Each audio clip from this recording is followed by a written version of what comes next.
It's good to be here this evening to continue in this series. I've had a chance this afternoon to look around the beautiful islands. You have an amazing country, and I enjoyed every moment of it. And I think just looking at the scenery and the views around here, you have evidence for creation, which is far better than what I'm going to give you today. It's a wonderful evidence for a great creator and a wonderful and amazing Savior. We're going to look tonight at the subject, Let Science Be the Judge, I called it, comparing creation and evolution so that we can come to a conclusion about this subject. Now, before I start, I'm going to share with you another story. The story goes something like this. When the scientists thought they had cracked the DNA coding, they decided to have a meeting with God. So they asked God for a meeting, and God attended the meeting, obviously, because He is a God of love. And during that meeting, the scientists told God, we don't need you anymore. Now that we know how the DNA works, we know how the creation works, we can create ourselves, and we don't need you anymore. So God said, are you sure you can create the way I created? And the scientists told him, yes, we can. He said, you can create from the dust of the earth as I did? And the scientists told him, yes, we can. Just give us some time and we will do it. So God told them, all right, you go ahead and do it. So he left them, and the scientists went to the laboratories and started working hard, and then started sending people to get some bags of dust, one bag coming in and another person going and getting another bag after each other. And God was watching, and so then God called them to a meeting, and they came. And he told them, what do you think you are doing? What are these people bringing in? And the scientists told him, they are bringing in dust because we told you we can create the way you created from the dust of the earth. And God told them, no. Put those bags back. This is my dust. You go and find your own dust. Just to illustrate the complexity of the subject. It's not as simple as it looks. Now, we are going to look at the subject called Let Science Be the Judge. And let me reassure you, this is not my picture before I had my haircut. This is the picture of Newton, who could be the judge in scientific matters and in religious matters. And this is me. Now, we live in difficult times. The world around us is in turmoil. There are problems everywhere. If we look, there are wars on every continent, and there are people that are dying every day. There are natural disasters like we've never seen before, tsunamis, hurricanes, earthquakes. There are illnesses and diseases, epidemics and endemics, and problems that people are afraid of. And every day we see thousands of people ushered into an eternity. The humanists, helped by the atheists and the evolutionists, have made it their mission to convince people everywhere that there is nothing after death, that we were born by accident, and so death does not mean anything at all. Let us eat and drink and be merry, for tomorrow we die. Now, the evidence I'm going to show you tonight, I would like you to think about it and consider it very carefully. Because if the evidence I'm showing you tonight is correct, then the majority of those who are dying and ushered into eternity are going to spend eternity in an awful place, a place which is called hell, a place where wherever they will go, they will find a big sign saying no exit. There is no exit out of that fearful place. And I want you to consider the evidence tonight, because based on what you consider, based on your decision at the end of tonight, could be your eternal future, could be based on this will depend where you spend eternity and what will happen in the future. So I'd like you to think of what I'm going to tell you. Look at the evidence, examine it scientifically, turn it around the way you like, discuss and ask any question you would like to ask, but make sure before the end of this evening you take a decision based on the facts that you hear and based on your examination of the facts, because as I said, this will be the most important decision in your life.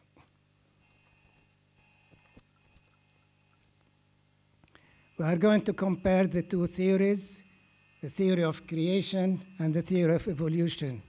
The theory of evolution is based on the Big Bang, that once upon a time there was nothing, and this nothing exploded, and out of this explosion came this whole vast universe with its amazing content, from human life to insects to animals to all this vast planets, 100 billion stars times 100 billion galaxies, all came out of this Big Bang explosion with no cause to bring it about. This is we call the wisdom of man. And this is, in a nutshell, the theory of evolution, what is being taught today as science and as fact in our schools and in our universities. And we are comparing this with the theory, the account of creation. I've called it theory of creation so we can compare the two as theories. The account of creation, which is based on the biblical record, which is found in the first book of Genesis.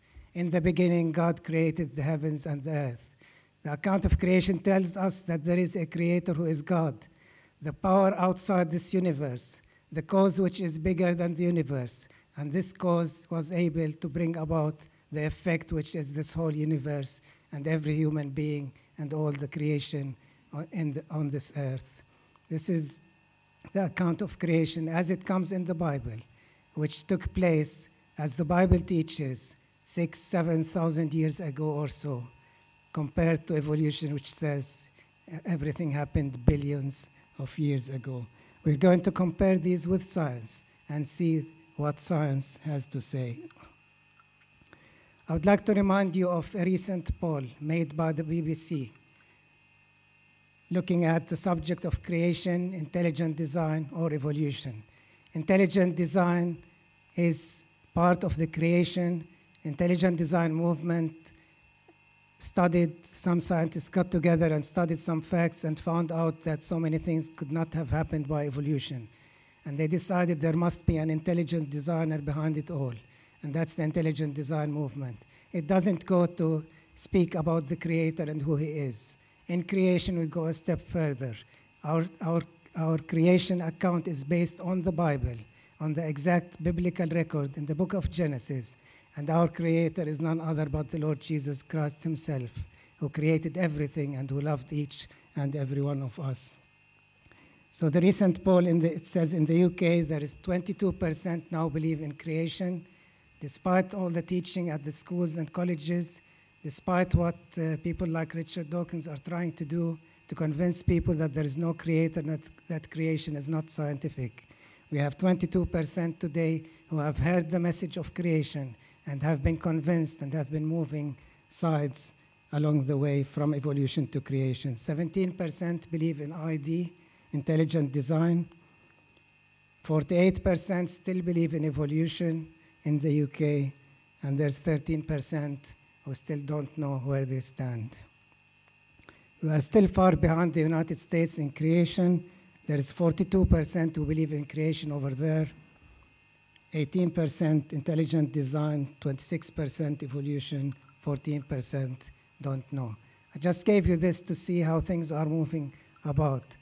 People are hearing the facts about creation in meetings like this and various places where the creation message is given to show the authenticity of the Bible, even from a scientific point of view. And people, as they hear, they're questioning the theory of evolution, and they are moving sides. The most recent story we hear, I'll mention it in detail later on, about Francis Collins, the director of the Human Genome Project, who is now saying out loud that he is a Christian, that the DNA molecular studies that he has been the director of have convinced him that there must be an intelligent designer, and he says now he is a Christian. He's the top man in the Human Genome Project. I'm going to give you evidence, as I said, that demands a verdict. And I would like to encourage you to to decide on a verdict this evening. We are going to look very briefly at the laws of science. We're restricting it to the law of thermodynamics because there isn't much time for much more. We're looking at the biogenesis and mutations. We look at the DNA molecule, and then we look at the age of the Earth. And I'll explain why we're looking at the age of the Earth, and then we shall conclude. The laws of thermodynamics are three basic laws. All scientists operate using those laws. There's nothing that can contradict them in any experiment. And we look at the second law for the sake of time. It's a very simple law. It says all physical systems, when left to themselves, will move in a direction from order to chaos. It's a very simple statement. Anything left to itself will die and decay as time goes on. Now, to illustrate this is my car. You don't know about it here because I didn't bring it with me. This is my car, and it's 5 years old. It starts to show some signs of aging, as you can see on the various sides here and there. Now, according to evolution, things improve with time. Without any external help except the sunshine, things developed from a single cell that came by accident, again out of nothing, evolved into a human being, you and I. According to evolution, my car in 50 years or so could probably become something like this. Or if you take evolution literally, from what we are being taught at the schools, it will probably in 100 years, my car would be something like this. This is what the theory of evolution in a nutshell says. Things are improving. Things get better. With time, things get better, completely contradicting the second law of thermodynamics. But we all know that my car, in even less than 20 years, will probably become something like this. And this is what creation says. Creation agrees with the law of thermodynamics. Creation says the whole creation groaneth and travaileth together in pain. When man sinned, God cursed the earth and subjected it to death and decay. So things are moving from bad to worse, and things are dying and decaying completely in accordance with the second law of thermodynamics. And this is where creation agrees with science and evolution disagrees. We look very quickly and briefly at the law of biogenesis and pasteurization, which was developed by Louis Pasteur. The law of biogenesis is very simple. It says life comes only from life. And to illustrate the law of biogenesis, you think of every time you open a can of food and you don't find any surprises there as in living things. This proves the law of biogenesis. Life cannot come from dead matter. Once that can of food is completely tight, airtight, then it is kept safe as it is, and it won't have living things coming and crawling out of it when you open it. Life cannot come from life. Life can only come from life. This is the law of biogenesis. And every time you open a can of food in the kitchen and you find there is no surprise there, you are proving the law of biogenesis. And it's been proved millions and millions of times. The law of biogenesis says life comes only from life, and it contradicts completely the theory of evolution. The theory of evolution tells us that the first living cell came out of dead matter, completely contradicting the law of biogenesis. There is no way the first cell could have come out of dead matter. They have done so many experiments, the Miller experiment and many, many others, using chemicals and trying to create life. And the result has never worked out, because life could never come from dead matter. Life comes only from life. And creation agrees 100% with this, because a living God gave life to all living things. So there's another famous scientific law, completely contradicting the theory of evolution and in complete agreement with the Bible. Let us look at how the single cell, according to evolution, became a human being, you and I. It's They tell us, evolutionists tell us, and this is what's being taught at schools and colleges, it happened by mutations. What are mutations? Mutations are changes in the genetic structures of the cell. Evolutionists say beneficial mutations are added to form new kinds, new superior kinds. What does science say about mutations, about natural mutations? Science says natural mutations are always harmful or deadly. You cannot have natural mutations that are useful. You cannot have natural mutations that are good, that could be carried on from generation to generation in order to have a superior kind to jump from one kind to another. It hasn't been proved. There is no evidence for it. There is no way mutation could account for a change from a simple cell to a more complex animal in any way, let alone from a simple cell to a human being. The famous professor of understanding of science, Professor Richard Dawkins, was asked the question about mutations. I would like you to hear the question and the answer. Professor Dawkins, can you give an example of a genetic mutation or an evolutionary process which can be seen to increase the information in the genome?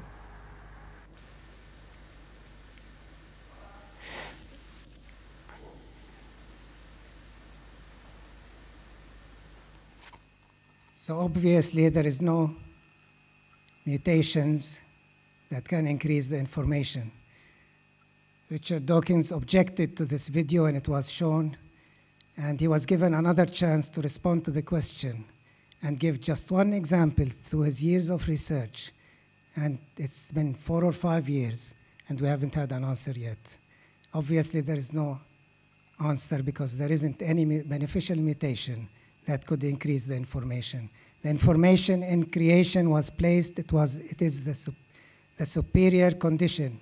The best possible combination, the best possible information is in the original creation. And any mutation would result in a loss of information and therefore in an inferior kind, an inferior result.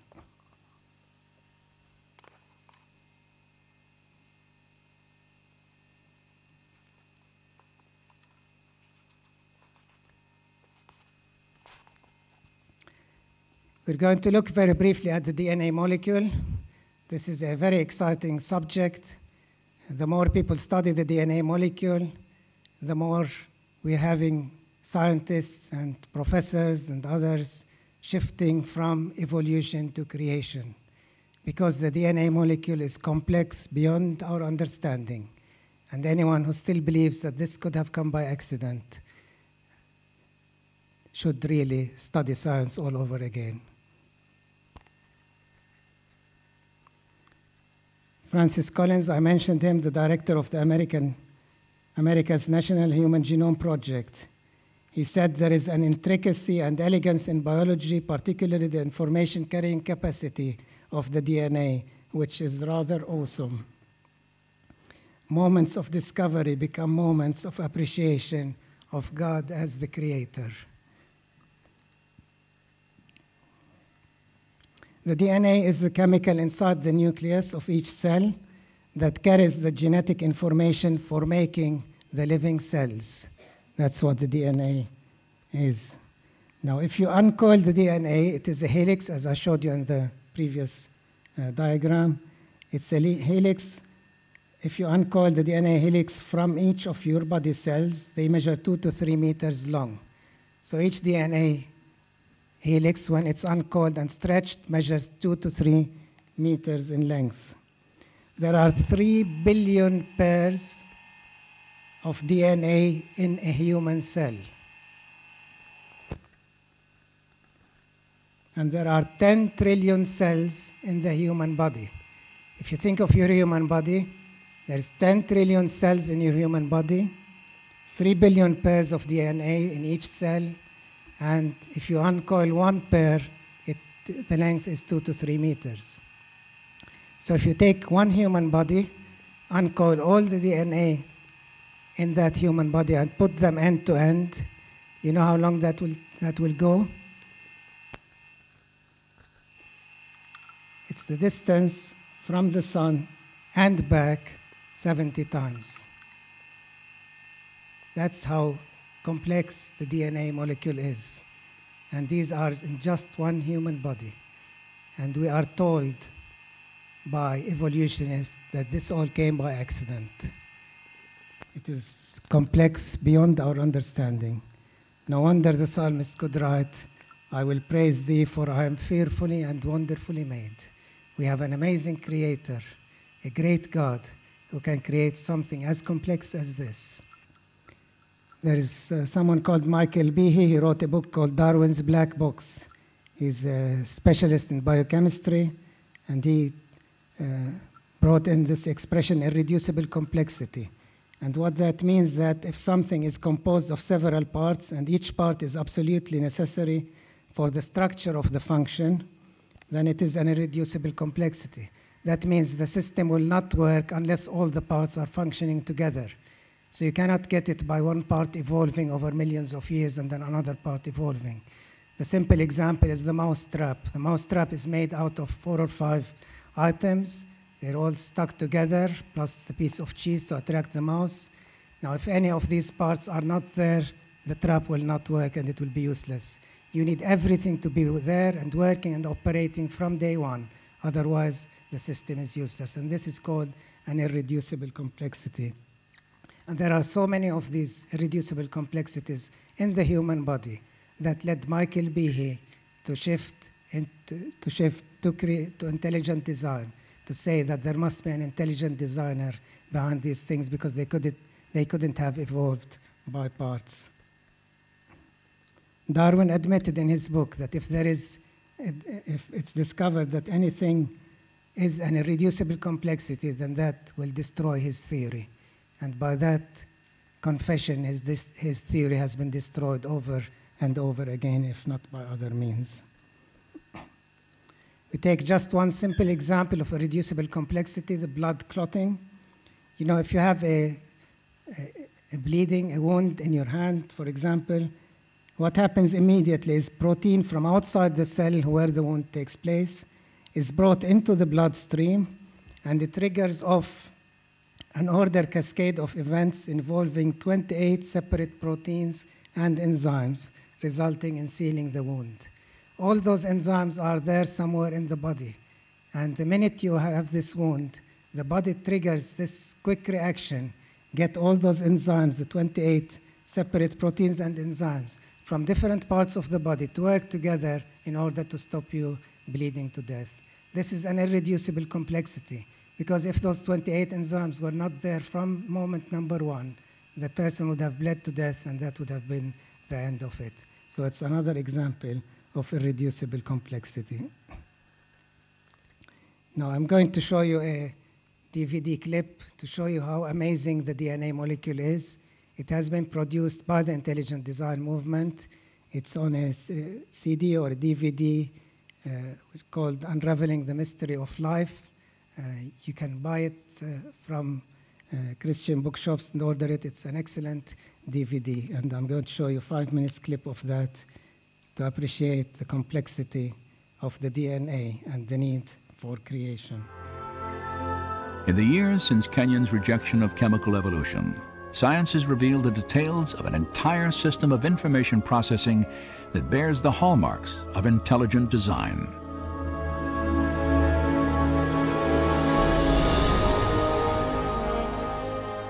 With computer animation, we can enter the cell to view this remarkable system at work.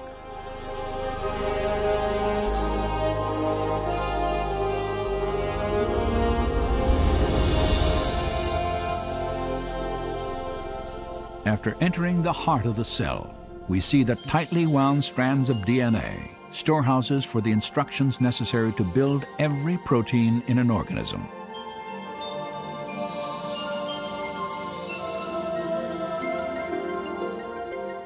In a process known as transcription, a molecular machine first unwinds a section of the DNA helix to expose the genetic instructions needed to assemble a specific protein molecule. Another machine then copies these instructions to form a molecule known as messenger RNA.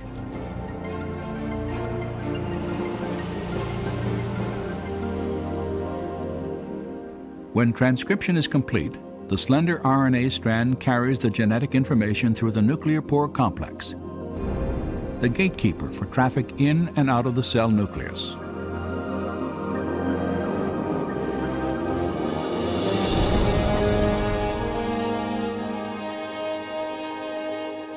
The messenger RNA strand is directed to a two-part molecular factory called a ribosome. After attaching itself securely, the process of translation begins.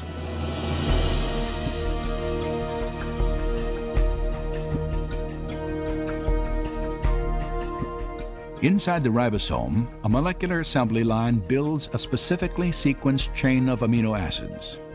These amino acids are transported from other parts of the cell and then linked into chains often hundreds of units long. Their sequential arrangement determines the type of protein manufactured.